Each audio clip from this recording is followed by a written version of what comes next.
Harry, really good to speak to you. Team spirits seem to be really high in the camp. We've seen you on inflatable unicorns. We've seen the team playing water volleyball.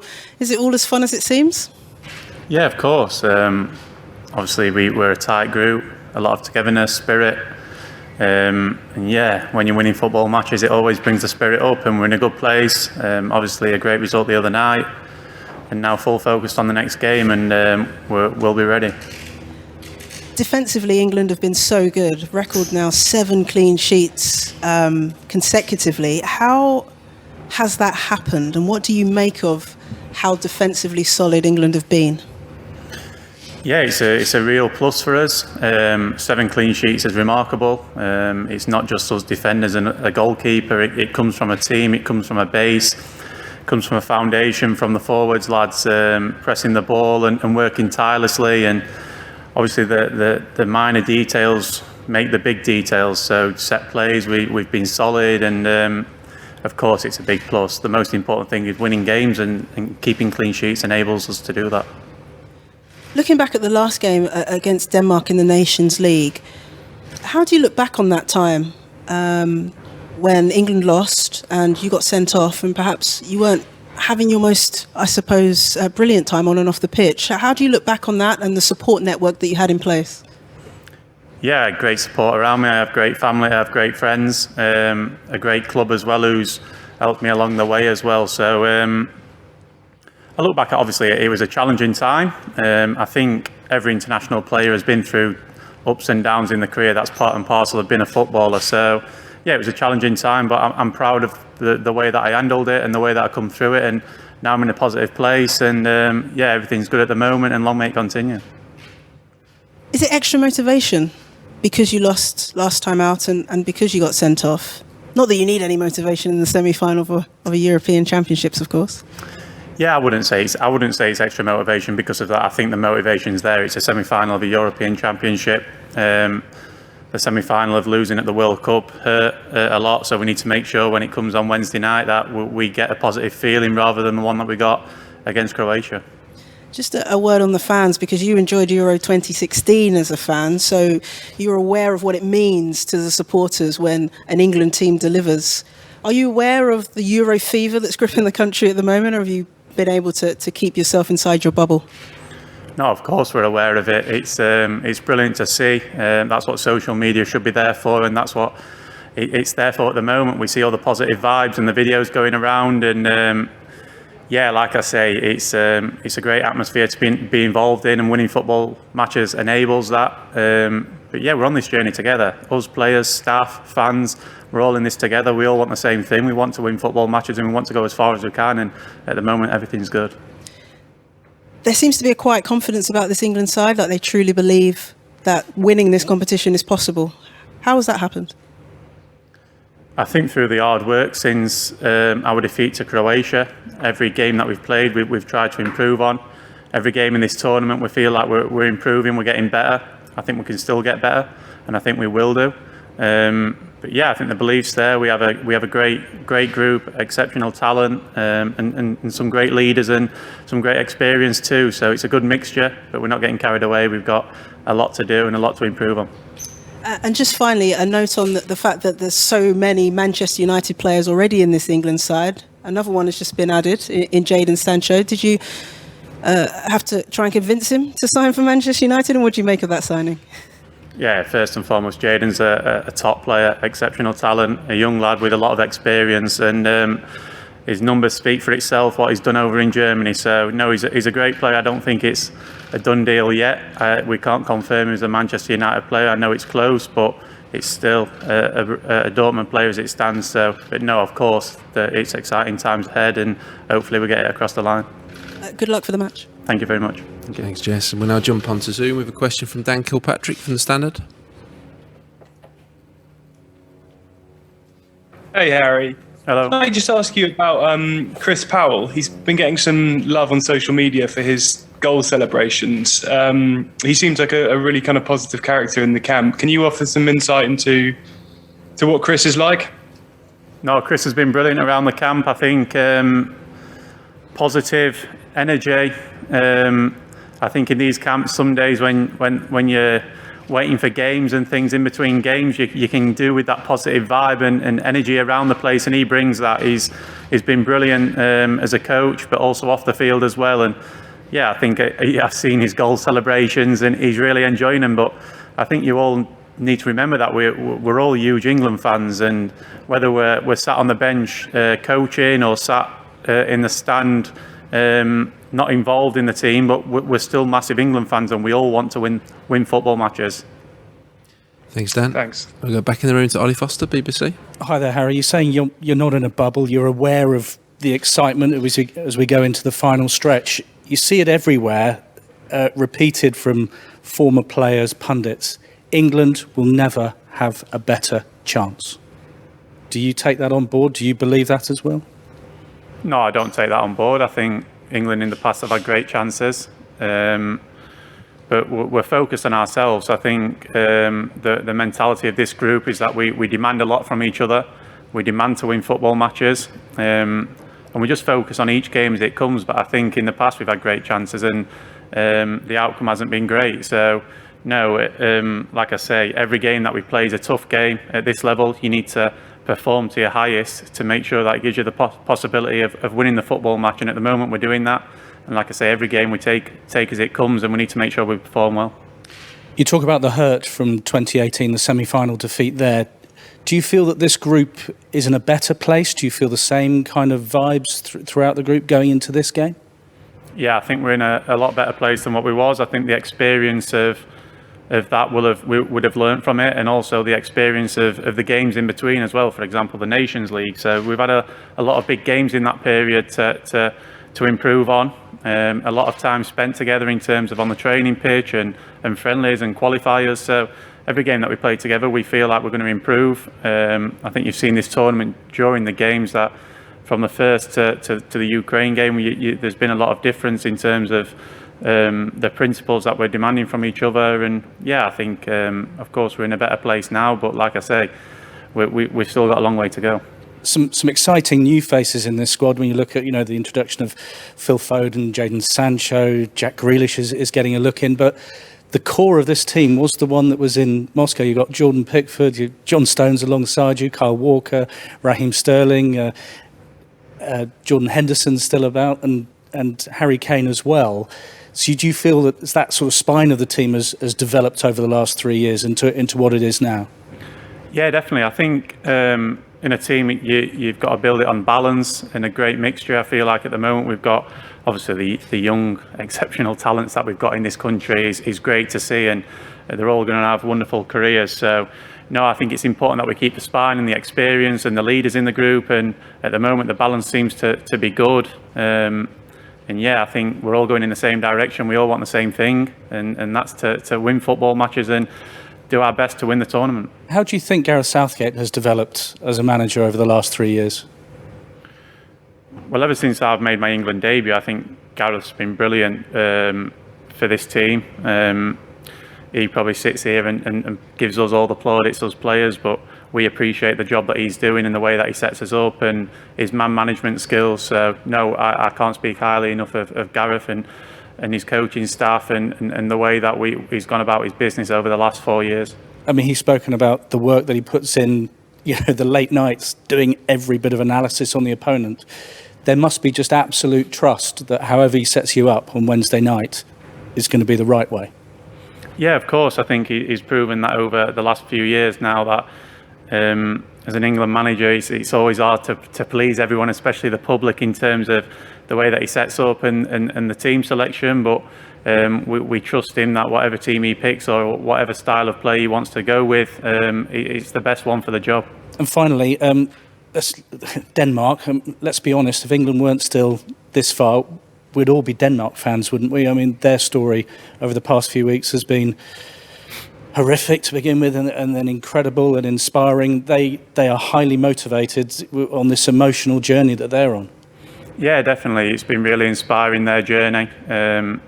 Obviously, first and foremost, our thoughts have always been with Christian and his recovery, and we're all right behind that. And yeah, they're a good team. They've proven now for years that they're a top team. I think they're the highest ranked team that would have played in this competition. So we know that they're a strong team with great leaders in the team, great experience. So we know it's going to be a tough game, but we're really focused on ourselves. Thanks, Harry. Thank you. Thanks, Ollie. Back on Zoom with Mark Bryan, some Press Association. Hi, Harry. You've touched on it already, but last summer was a difficult time for you personally. Gareth stuck by you publicly at that time, even naming you in his squad whilst things were still in Greece were still going on. He then obviously called you up for the Euros despite you carrying an injury. Firstly, how much does that support mean to you, and does it feel like delivering at these Euros could be a way of almost paying back that support? Yeah, Gareth's support of me has been brilliant ever since I've made my debut for England. He picked me to make my debut, and then I think ever since I've been available, I've pretty much played in every game possible. So that gives me great confidence and belief and trust going into the game, and to enable me to perform to my best. And of course, every time I step onto the pitch, I'm trying to repay him the faith and the trust, because every time I go onto the pitch, I want to do my best for the country. Thanks, Mark. Dan Salisbury-Jones, ITV. Hi, Harry. Hello. It's another one actually about Gareth Southgate, and I just wondered if you can think of any specific moments where he's really helped you, maybe, I don't know, in the last year or so. I wouldn't say any specific moments. I think there's numerous of them. Lots of conversations, lots of texts, lots of phone calls, and then speaking to him when I've come into camp and things. He's always there to help. It's part and parcel of being a footballer, the ups and downs. I've spoke about it. If you go, it's impossible to go through a career without having bad moments, mistakes. So yeah, of course, he can pass on his experiences and the way that he handles things, and I'm always open to learn and improve. And how happy would you be for him if you went all the way this year? He talked, as you said, a lot about how happy he'd be for all of you guys. Yeah, of course. I'd be so happy for him. I'd be so happy for everyone involved in this country. That's the aim before the tournament. We wanted to win the competition. It still remains the aim. And like I say, we're on this journey together, everyone together. We all want the same thing. And at the moment, it's going well, and I hope it carries on. Thank you. Thanks, Dan. Back to Zoom with Simon Evans from Reuters. I know. Just going back to when you got the injury. I mean, obviously it was quite close to the tournament, and it's worked out well, and you've made it, and everything's going great. But was there a time during that recovery or at the start of it where you thought you might be spending this summer watching it on television and missing out on all this? Was that a genuine fear for you? Well, I think with any injury, you don't know how you're going to recover. You don't know the rehab. You don't know whether you're going to have a setback. Touch wood, I haven't had any setbacks in my rehab at the moment. So, no, it's all gone smoothly, and it's all gone to plan, and it's all gone probably a little bit quicker than we all thought. Obviously, to miss the Europa League final was disappointing, and then I fully set my sights on making the Euro squad, and I didn't actually know which game at that moment when I would be available or be able to play competitive football at such a high level. It's not like I'm getting thrown into a friendly match. It's the European Championship, so it's so demanding, and the intensity of each game. So where it's gone and where it's been, I think great credit to the medical staff at Manchester United and England for the way that they went about everything and the way that they pushed me every day. And obviously I'm really proud of myself in terms of the way that I push myself as well. Thanks, Simon. Back in the room, James Ollie, ESPN. Hi, Harry. Jamie Carragher's written in the Telegraph today about how he exchanged messages with you after what happened in Greece. So just wondered if you could tell us your version of that and how much that meant to you for him to reach out. Yeah, of course. There was one thing when you go through bad moments, you realise the people who support you. And Jamie was one of numerous people and ex-players who got in contact and spoke with me. Obviously, I'm not going to read out what was said and spoke about, but no, obviously that was great support, and it means a lot. And I think, like I say, during these bad moments, you do realise the people who were supporting you. I'm sure Gareth was important in that period as well. I mean, did you fear for your international career at any point?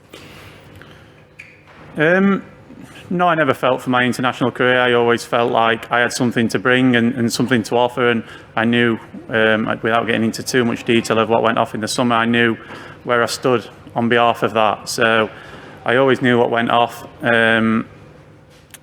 And yeah, like I say, I'm totally over it now. I've moved on.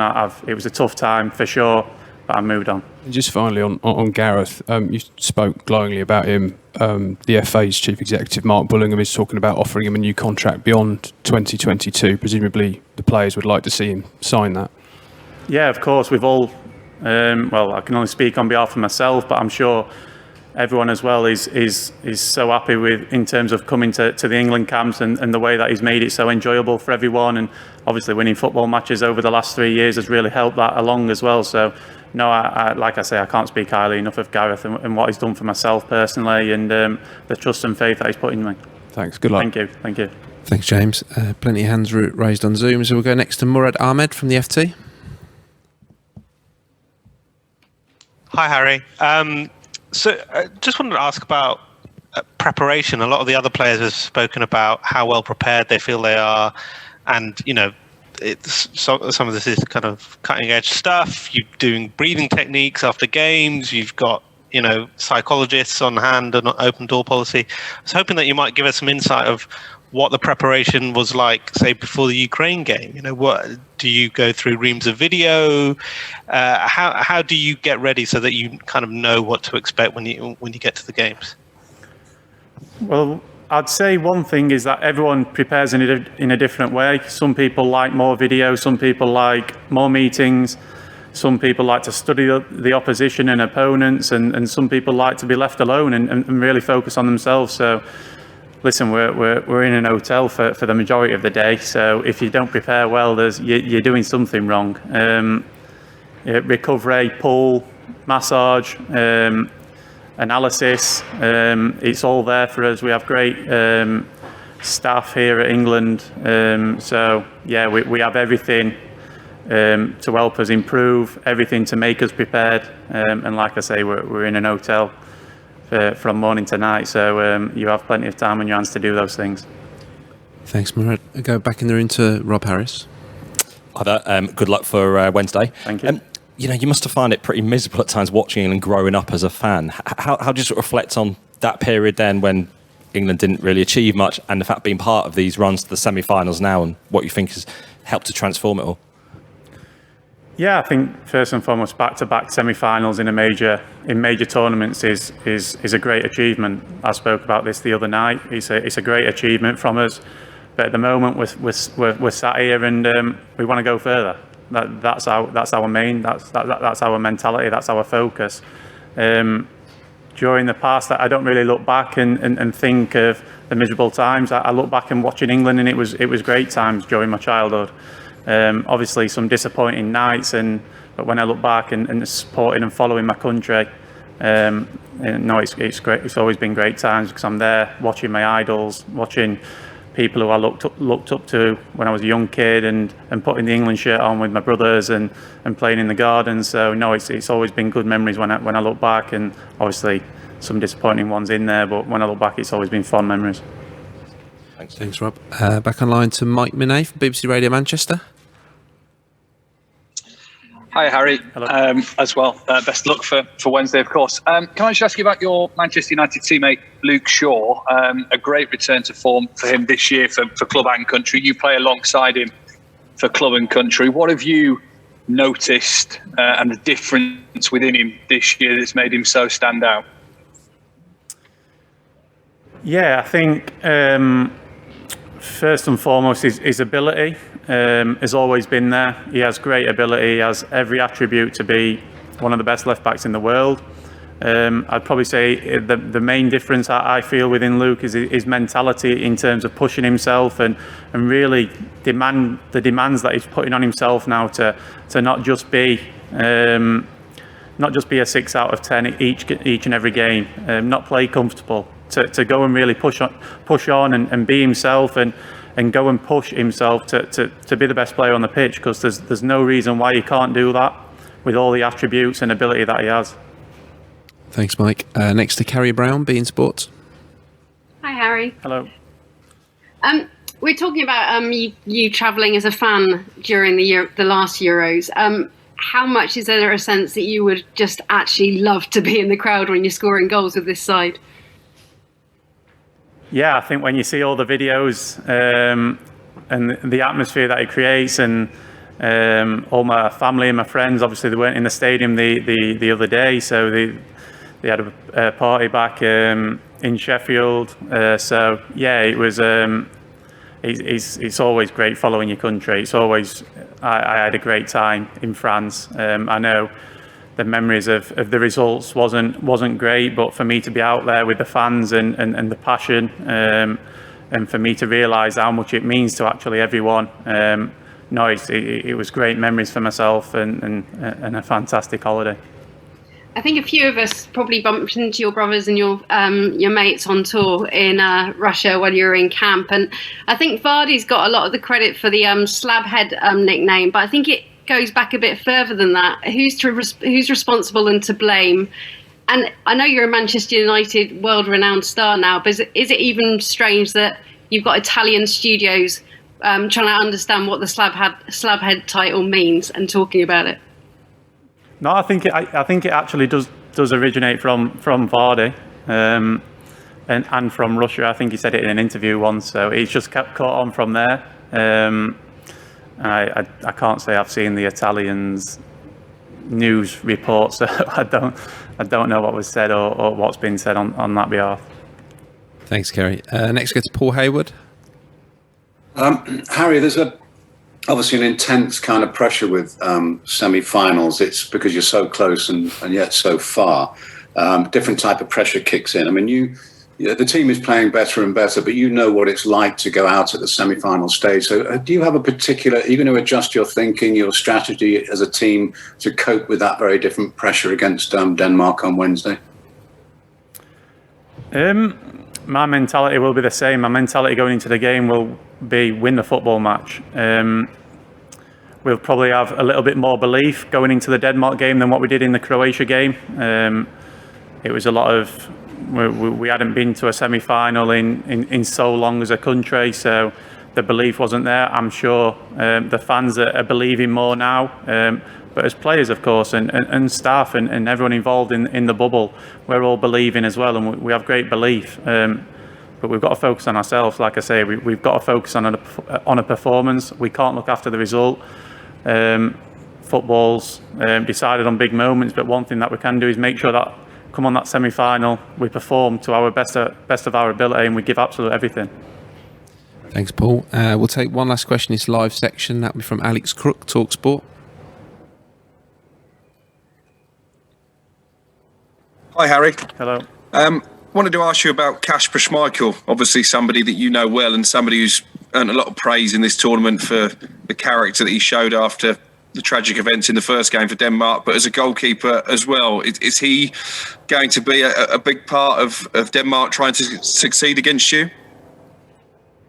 Well, of course, he's one of their main players. He's a fantastic player. I think over the last few years especially, his level of form has been remarkable. He's a fantastic player and a great leader. The way that he handles himself on and off the field. So yeah, I still speak to Kasper every now and then. I won't be speaking to him leading up to the game, but no, he's a great player and a top leader. Thank you, Alex. Okay, that concludes the live section of this media conference.